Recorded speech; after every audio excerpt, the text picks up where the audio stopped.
తాకట్టులో ఉన్న బంగారాన్ని విడిపించి ఆ రోజున్న మార్కెట్ ధర కట్టి మిగిలిన డబ్బును మీకు అందిస్తుంది ఎస్వీఎస్ గోల్డ్.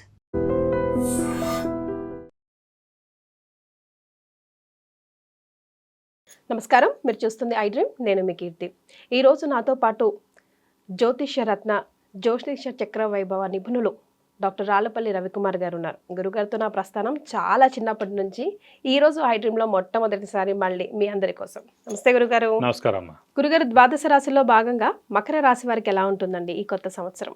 తప్పకుండా అమ్మా. మకర రాశి అనగానే మనకి ఉత్తరాషాఢ 2-3-4 పాదాలు, శ్రవణం 1-2-3-4 పాదాలు, ధనిష్ట 1-2 పాదాలు, ఈ నక్షత్రాల సమూహం అంతా మనకి మకర రాశిలోకి వస్తుంది. వీరికి ఈ ఆదాయం వచ్చేసి 2, వ్యయం 8, రాజపూజ్యం 1, అవమానం 4. సో ఈ సంవత్సరం ఎలా ఉంటుంది? మెయిన్గా మకర రాశికి వారి పర్సనాలిటీ ఎలా ఉంటుంది? అదే, మకర రాశి వచ్చేసి అధిపతి శని అయ్యాడు. శని అంటే సాధారణంగా స్లో అండి. Slow and steady wins the race లాగా.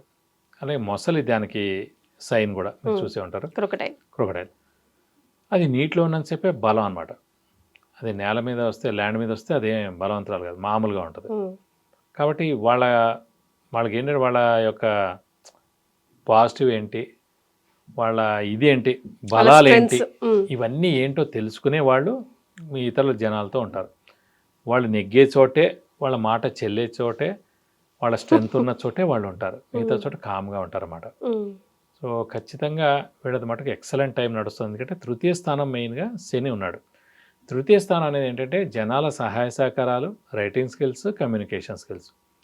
కమ్యూనికేషన్ స్కిల్స్ తోటి అంటే ఫర్ ఎగ్జాంపుల్ మీ యాంకర్స్ అనుకోండి, అలాగే రైటర్స్ అనుకోండి, వీళ్ళందరూ కూడా ఇందులోకి వస్తారన్నమాట. టీచర్లు, ప్రొఫెసర్లు, వీళ్ళందరూ కూడా, ట్యూషన్స్ చెప్పేవాళ్ళు, వీళ్ళందరూ కూడా, యూట్యూబ్ రంగం నడిపించేవాళ్ళు, మాటతో సంబంధించిన రైటింగ్ స్కిల్స్, కమ్యూనికేషన్ స్కిల్స్ అన్న కదా. మాటకు సంబంధించిన ఎవరైనా సరే ఏ ప్రొఫెషన్ ఉన్న వాళ్ళందరూ కూడా సక్సెస్ అవుతారు. మకర రాశిలో ప్రస్తుతం శని తృతీయంలో ఉన్నాడు కాబట్టి, శని వృత్తికారకుడు, ప్రవృత్తికారకుడు, ప్రొఫెషన్ లాడు కూడా కాబట్టి.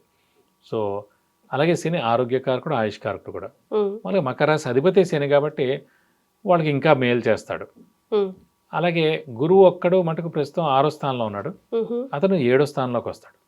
సాధారణంగా మన లగ్నం నుంచి 7th హౌస్లో గురువు ఉంటే ఎవరికైనా జాతకరీత్యా గుడి కట్టించడం కానీ, ఓల్డ్ ఏజ్ హోమ్ కట్టించడం కానీ, లేదంటే ఎన్జిఓ ఆర్గనైజేషన్ స్టార్ట్ చేయడం కానీ, ఇదొకటి జనాలకి సహాయ సహకారాలు చేయడం అనేది అతని జాతకంలో ఉంటుంది. వాడు ప్రస్తుతం ఏంటంటే 7వ స్థానంలోనే, అంటే లగ్నం నుంచి మామూలుగా జాతకంలో అయితే చూస్తాం, ప్రస్తుతం గోచారీత్యా 7వ స్థానంలో గురువు వచ్చాడు కాబట్టి ఏడాది పాటు ఉంటారు. కాబట్టి ఎవరికైతే ఈ ఇంట్రెస్ట్లు ఉన్నాయో, టెంపుల్ కానీ, ఓల్డ్ ఏజ్ హోమ్ కానీ, ఎన్జిఓ ఆర్గనైజేషన్ కట్టాలి, అయితే దానికి హెల్ప్ చేయాలని, వాళ్ళు ఈ ఏడాది అంతా చేస్తారండి. లైక్ గురువు మెయిన్ అంటే గురువు 7వ ఉచ్చలో ఉన్నాడు కాబట్టి తీర్థయాత్రలకు వెళ్ళడం, దైవదర్శనం చేసుకోవడం, అలాగే గురువు యొక్క బ్లెస్సింగ్స్ పొందడం, ఇట్లా శుభకార్యాలు అవన్నీ కూడా అవుతూ ఉంటాయి. అలాగే మెయిన్గా ఇందాక కూడా చెప్పుకున్నాం, మెయిన్గా గురువు సంతానకారకుడు అని. సో సంతానం ఎవరికైతే లేరో వాళ్ళ సంతానం గురించి ట్రై చేస్తే 100% అవుతుంది. అలాగే 7వ స్థానం అనేది వివాహ స్థానం అండి. సో అలాంటి వివాహ స్థానంలోనే గురువు ఉన్నాడు కాబట్టి అవివాహితులు ఎవరైతే ఉన్నారో వాళ్ళకి వివాహం ఖచ్చితంగా అవుతుంది. అలాగే ఆల్రెడీ వివాహమైన వాళ్ళు కూడా అన్యోన్యంగా ఉంటారు భార్యాభర్తలు. ఎందుకంటే 7వ స్థానం ప్రస్తుతం గురువు వచ్చి అక్కడ ఉంటాడు కాబట్టి ఏడాది పాటు. సో అలాంటి చిన్న చిన్న గొడవలు అవన్నీ కూడా తొలగిపోతాయి ప్రస్తుతం గురువు అక్కడ ఉంటాడు కాబట్టి అత్యద్భుతంగా ఉంటుందని చెప్పుకోవచ్చు మకర రాశి వారికి. వ్యాపార పరంగా కానివ్వండి, విద్యార్థులు కానివ్వండి, రాజకీయ నాయకులు కానీ, క్రీడాకారులు కానీ, పత్రికా రంగం, యూట్యూబ్ రంగం, మీడియా రంగం, సినిమా రంగం అందరు కూడా అద్భుతంగా ఉంటుంది. చాలా బాగుంది. ఎందుకంటే 2 మెయిన్ ప్లానెట్స్ గురువు శని, 2 కూడా 100 ఉన్నాయి. ప్లస్ గురువు కూడా భాగ్య దృష్టితో శనిని చూస్తూ ఉంటాడు. సో ఎక్స్ట్రాడినరీగా ఉంటుంది మకర రాశి వాళ్ళకి. సో వీళ్ళకి ఇష్టమైన దైవం అండి, వీళ్ళకి వచ్చేసి అమ్మవారు, శివుడు అండి. వీళ్ళకి కూడా సో వీళ్ళకి ఇష్టమైన దేవుడు అమ్మవారు, శివుడు. వీళ్ళని ఎక్కువగా పూజిస్తే కూడా వీళ్ళకి చాలా మంచి చేకూరుతుంది. మరి ఎలాంటి రెమెడీస్ పాటించాలి? ప్రస్తుతం ఏంటంటే రాశిలోనే మనకి రాహు వస్తాడు డిసెంబర్ నుంచి, కాబట్టి సేమ్ అమ్మవారిని ఎక్కువగా పూజిస్తే చాలా మంచిది.